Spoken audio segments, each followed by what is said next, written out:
pruning natin mga buds. Top pruning tawag nito mga buds, top pruning. Tinatanggal yung down sa taas.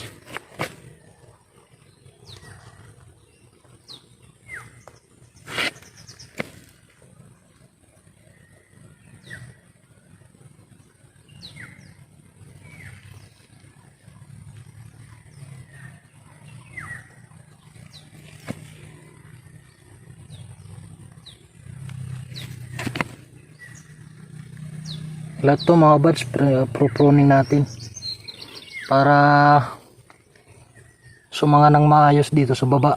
Itong mga may dahon na yan, dyan sasanga.